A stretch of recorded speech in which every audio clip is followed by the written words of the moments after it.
Le biais de Miss Direction. On dirait que c'est une Miss. Je suis Miss Direction. Le love pattern. Le love pattern. Ah, j'aime bien. On est marrons, c'est Lise. Bonjour, nous allons parler du love pattern. En ASMR, ah oui. Full ASMR. Ça régale. Pardon.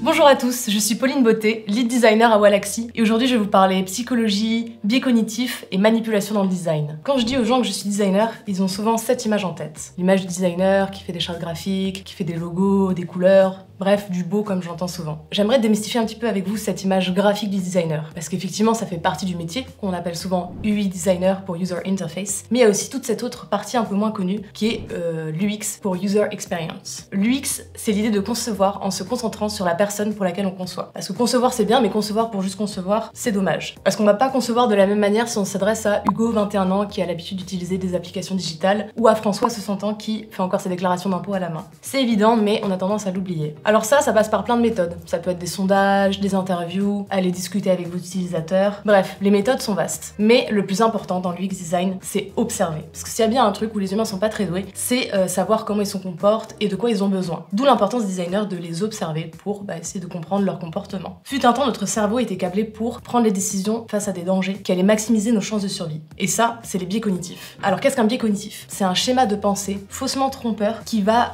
influencer nos décisions. Et c'est vraiment ça qui est important, parce que ça va vraiment impacter nos décisions. Les biais cognitifs influencent nos choix, et il en existe des centaines que nous vivons au quotidien. Le plus connu, ça va être l'effet de groupe. L'effet de groupe, ça nous explique qu'on a tendance à adapter nos comportements et nos opinions en fonction du groupe. Par exemple, imaginons que vous êtes à un concert ou un match de foot, vous êtes entouré de plein de gens, et d'un coup, cette foule de gens se dirige vers une direction. Il y a de fortes chances que vous allez suivre ce mouvement de foule. Pourtant, c'est pas basé sur une réflexion raisonnée. Vous savez pas du tout où vous allez, vous n'avez pas identifié de danger, mais votre cerveau, il va être câblé pour ça et il va avoir le réflexe de suivre cette foule. Et ben ça, c'est typiquement un biais cognitif. Et les biais cognitifs, ils jouent un rôle essentiel dans l'UX, parce qu'en fait, ils vont nous permettre justement d'anticiper et de comprendre les comportements de nos utilisateurs avec le produit, l'application, votre service, bref. C'est donc primordial d'avoir connaissance de ces biais cognitifs pour pouvoir jouer avec. Et le mot jouer prend tout son sens. Parce que si à la base, les designers sont censés utiliser ces connaissances pour améliorer l'expérience de leurs utilisateurs, certains les ont détournés pour les utiliser à des fins malhonnêtes. Qu'est-ce qu'un dark pattern? C'est toute forme de conception destinée à tromper, manipuler ou inciter à faire une action qu'un utilisateur n'a pas souhaité à la base. Et je vous propose aujourd'hui de décrypter ensemble quelques dark patterns les plus connus que vous avez sûrement déjà croisés dans des applications que vous utilisez au quotidien. Le dark pattern peut arriver dès le début de votre parcours, par exemple au moment de l'inscription, lorsque vous allez accepter les fameuses conditions d'utilisation. Et c'est là qu'intervient notre premier dark pattern, la privacy zuckering, en référence à Mark Zuckerberg et son application Facebook. Ce dark pattern va exploiter en fait les conditions d'utilisation pour essayer de vous faire un petit peu signer et accepter des choses que vous n'êtes pas forcément au courant. Exemple avec l'entreprise GameStation qui avait glissé dans ses conditions d'utilisation le fait qu'ils avaient les droits sur votre âme immortelle. Bien sûr, c'était totalement une blague et c'était pour mettre en lumière le fait que les utilisateurs en général ne lisent pas les conditions d'utilisation qu'ils acceptent. Bien sûr, après coup, ils ont révélé la supercherie et ils ont offert un code promo et la possibilité de récupérer vos droits sur votre âme immortelle. Mais cet exemple nous montre bien à quel point il est facile pour les entreprises de glisser des clauses abusives dans les conditions d'utilisation. Par exemple, est-ce que vous savez que Facebook peut voir l'historique de votre navigateur? Reddit peut lire tous les messages privés que vous écrivez sur sa plateforme. Et Amazon traque vos données, pas seulement sur leur site, mais aussi sur les autres applications que vous pouvez utiliser. Si vous voulez en apprendre plus sur les conditions d'utilisation que vous avez peut-être déjà signées sur certaines de ces applications, il existe un site que je vous mets juste ici qui s'appelle Terms of Service Didn't Read, qui du coup va décrypter pour vous les conditions d'utilisation de la majeure partie des applications du web. Mais alors pourquoi toutes ces apps s'obstinent à vouloir avoir vos données? On va souvent vous vendre que derrière c'est pour vous proposer une expérience plus personnalisée. Alors peut-être que c'est le cas à la base, mais certains l'utilisent encore une fois à des fins un petit peu trop malhonnêtes et vont vraiment se servir de ces données pour essayer de vous manipuler et vous faire consommer davantage leurs produits, leurs services, leurs applications. Exemple avec la plateforme Netflix que vous connaissez sûrement, plateforme de streaming vidéo très connue, qui vous permet donc de consommer des séries ou des films. Du coup, pour mettre en avant son contenu, Netflix utilise un système de miniatures, des petites illustrations pour chaque film et série donnée. Peut-être que vous vous dites qu'ils ont designé une seule miniature pour un film ou une série. Eh bien, vous vous trompez. Pour un même film ou une même série, Netflix va designer plusieurs versions de miniatures. Et grâce aux données qu'ils ont récoltées sur vous, ils vont vont déterminer à quel profil vous appartenez. Donc ça peut être en fonction de votre genre, de votre âge, de vos précédents visionnages. Mais s'ils traquent aussi des données sur les autres applications que vous utilisez, ils peuvent aussi potentiellement utiliser les publications que vous likez sur Instagram, les posts que vous écrivez sur Twitter. Bref, ils vont utiliser tout ça et déterminer un profil auquel vous appartenez. Et en fonction de ce profil, vous montrer une miniature plus qu'une autre. Et l'idée, c'est derrière de vous faire cliquer sur un contenu que vous n'auriez peut-être pas consommé à la base. Par exemple, si vous êtes une femme et que vous avez l'habitude de regarder des comédies romantiques, pour la série You, vous aurez peut-être 7 miniatures. En revanche, si vous êtes un homme qui a l'habitude de consommer des séries type policier, thriller, vous aurez plutôt 7 miniatures. Cet exemple nous montre bien comment ces données peuvent être utilisées pour nous manipuler et nous faire consommer un contenu qu'on n'aurait peut-être pas consommé à la base. Mais alors, comment les applications nous font revenir régulièrement sur leur plateforme? Avec le fameux système de notification. Jusque-là, rien de nouveau, vous le connaissez sûrement, souvent symbolisé par une cloche en référence aux sonnettes de maison pour nous indiquer qu'il y avait quelqu'un derrière la porte, qui a ensuite été repris par les téléphones avec la sonnerie pour nous indiquer que quelqu'un veut nous parler, puis par les SMS pour nous indiquer que nous avions reçu un message de quelqu'un. Maintenant, ce système de notification est très largement réutilisé. À la base, l'idée était bonne, c'était nous informer qu'il y a peut-être une action à faire ou une information urgente à avoir. Mais maintenant, les plateformes en ont très largement abusé. Une étude montre que la couleur rouge fait physiquement augmenter notre pression artérielle. Il y a donc vraiment un impact physique lié à cette petite pastille rouge qui se trouve sur l'application. Ça fait appel à notre besoin profond humain d'appartenance et d'acceptation sociale. Aujourd'hui, nous avons déjà tous ressenti ce besoin irrépressible d'appuyer sur cette petite icône rouge avec le nombre par exemple de messages non lus, alors qu'on sait qu'il n'y a probablement rien d'intéressant derrière. Sauf que maintenant, beaucoup de plateformes en abusent. Exemple avec le réseau social LinkedIn qui vous inonde de notifications assez peu pertinentes. Par exemple, Michel a eu un nouveau post, tant de personnes ont vu votre profil. Oh tiens, regardez 10 offres de job alors que je suis pas du tout à la recherche d'un job. LinkedIn a vraiment poussé le vice assez loin au niveau des notifications. Est-ce que ces notifications valaient vraiment le coup de déranger votre attention? Je ne pense pas. LinkedIn est un exemple parmi tant d'autres, mais il existe plein d'autres plateformes qui abusent comme ça des notifications et donc de votre attention.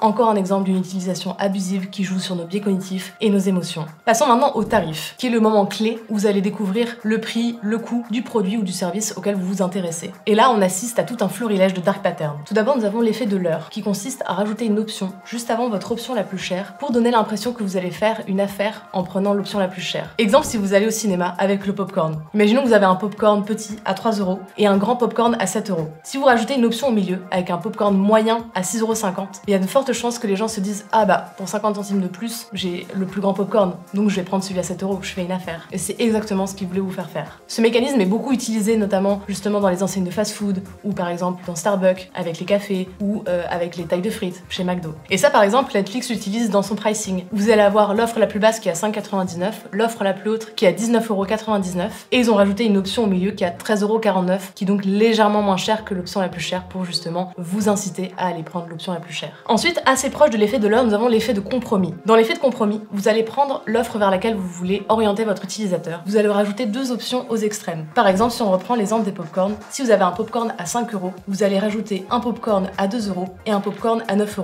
L'option du milieu deviendra du coup l'option un peu de compromis. Et votre utilisateur aura l'impression de faire un compromis entre « Oh bah, celui à 2 € il est pas très cher, celui à 9 € il est trop cher, je fais un compromis et je prends celui à 5 €. » Alors qu'encore une fois, c'était exactement l'option que voulait vous faire prendre l'entreprise ou l'application. Ensuite, nous avons l'effet d'ancrage. L'effet d'ancrage nous explique que les individus vont ancrer la première information qu'ils voient. Par exemple, imaginons que vous allez faire du shopping et vous voyez une jupe rouge à 20 €. Et bien toutes les autres jupes que vous verrez ensuite qui seront similaires, vous allez les comparer à cette première jupe rouge que vous avez vue. Ça va devenir vraiment votre référence. Reprenons le pricing de Netflix. Netflix a très bien compris cet effet d'ancrage et c'est pourquoi ils ont inversé l'ordre de leurs offres sur leur pricing. Ainsi, ils ont mis l'offre la plus chère en premier et les offres moins chères ensuite. Pourquoi? Pour justement utiliser cet effet d'ancrage, parce que du coup, le premier abonnement qui est le plus cher va être celui que l'utilisateur va ancrer et va retenir le plus. Si vous avez en plus plusieurs abonnements, il y a fort à parier que votre utilisateur ne va pas aller jusqu'au bout et va juste lire les premières offres. Ce mécanisme est aussi utilisé lorsque vous voyez des prix barrés. Par exemple, si vous voyez un t-shirt avec un certain prix ou que vous voyez un même t-shirt avec un prix barré plus élevé, il y a fort à parier que vous allez donner beaucoup plus de valeur au t-shirt avec le prix barré, parce que votre cerveau aura ancré le prix le plus élevé barré, qui était le prix d'avant, comme référence. Et c'est encore une fois un mécanisme très utilisé dans les pricing type abonnement, exemple par exemple avec la plateforme GitHub qui affiche des prix barrés sur son pricing. Enfin, nous avons la preuve sociale. La preuve sociale nous explique que les individus ont tendance à s'adapter à ce que font les autres, notamment lorsqu'ils ne sont pas sûrs d'eux ou que la situation est un peu ambiguë, ils vont encore plus avoir tendance à se référer à ce que font les autres. Plus le nombre de personnes est élevé, plus cette action va sembler appropriée. Par exemple, reprenons notre exemple du shopping. Imaginons que vous voyez plusieurs t-shirts assez semblables, mais que l'un d'eux a la mention plus populaire. Il y a fort à parier que vous allez davantage vous orienter vers ce t-shirt. Typiquement, une application qui utilise beaucoup de ces dark patterns dans son pricing, c'est Tinder. Comme vous pouvez le voir, ils utilisent l'effet d'ancrage en mettant leur leur abonnement le plus cher en premier, ainsi que l'effet de compromis en proposant un abonnement un peu d'entre-deux, et aussi la preuve sociale avec le badge Most Popular qui est sûrement basé sur rien, mais qui est juste là pour vous inciter à prendre ce plan. Ensuite, nous avons tous les dark patterns qui vont vous inciter ou non à faire une action. Parmi eux, le biais de misdirection. Le biais de misdirection vient détourner de son but final l'utilisateur en mettant un élément un peu troublant. Vous vous êtes déjà peut-être retrouvé face à ça.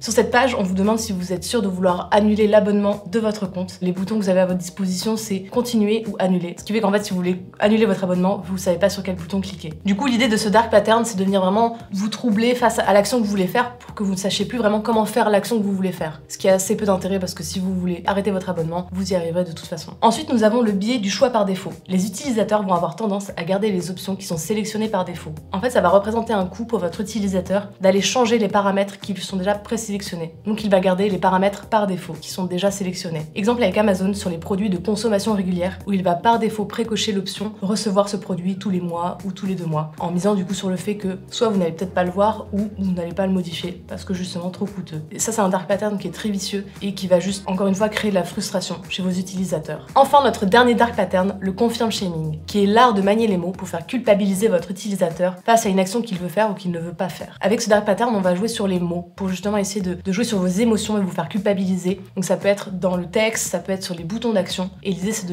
d'aller utiliser vos émotions et vous faire culpabiliser sur l'action que vous voulez faire. Exemple avec cette notification d'une application de médecine qui vous demande d'activer les notifications. Donc le bouton pour accepter, c'est j'accepte, mais le bouton pour refuser, c'est non, je préfère me vider de mon sang jusqu'à la mort. Ce qui est extrêmement culpabilisant pour vous inciter donc à ne pas cliquer et à ne pas refuser de recevoir des notifications. Exemple avec Amazon qui utilise ce dark pattern lorsque par exemple il vous propose un même produit moins cher et le bouton d'action pour refuser, c'est non, je ne veux pas économiser 10,30$ par exemple pour vous faire un petit peu sentir bête de ne pas prendre leur offre. Donc ça, c'est un très bon exemple de confirm shaming. Alors comment on se sent si on a parcouru un site internet avec certains de ces dark patterns? Est-ce qu'on a envie d'acheter? Est-ce qu'on a envie de continuer à parcourir ce site? Eh bien 88% des utilisateurs ne retournent pas sur un site si leur expérience a été mauvaise. Effectivement, les dark patterns placent au centre le business plus que l'intérêt de l'utilisateur. Pourtant, en tant que designer, il est important que l'intérêt de vos utilisateurs soit toujours considéré en premier. On peut par contre se demander si l'utilisation de dark patterns à des fins bienveillantes est acceptable. Par exemple, dans son livre Dans le cerveau du gamer, Célia Audan nous interroge sur l'utilisation de dark patterns pour améliorer le bien-être de la société. Prenons l'exemple du don d'organes. Aux États-Unis, vous n'êtes par défaut pas considéré comme donneur d'organes. C'est au moment par exemple de récupérer votre permis de conduire qu'on vous demande d'indiquer si oui ou non vous souhaitez être donneur d'organes. En France, en revanche, depuis 2017, on est considéré comme donneur par défaut. Cela s'appuie sur le biais par défaut dont nous venons de parler, qui du coup demande aux individus en fait de faire une démarche pour dire qu'ils ne souhaitent pas être donneur d'organes. Le but de cette mesure, c'est bien sûr d'augmenter le don d'organes et donc de sauver plus de vies. On peut donc se demander est-ce que dans ce cas-là, c'est un dark pattern et est-ce qu'on est ok avec ça? S'il peut être tentant d'utiliser dark pattern pour augmenter son revenu ou son nombre de clients, les marques qui favorisent la transparence et les pratiques éthiques sont quand même plus susceptibles de construire des relations de confiance et durables avec leurs clients. Ce qui ne présente aucun risque et qui n'est pas un dark pattern, c'est de s'abonner à cette chaîne YouTube. Pour voir comment mettre l'UX au centre du bien-être de vos utilisateurs tout en garantissant la rentabilité de votre produit ou service, rendez-vous dans la partie 2 de cette masterclass.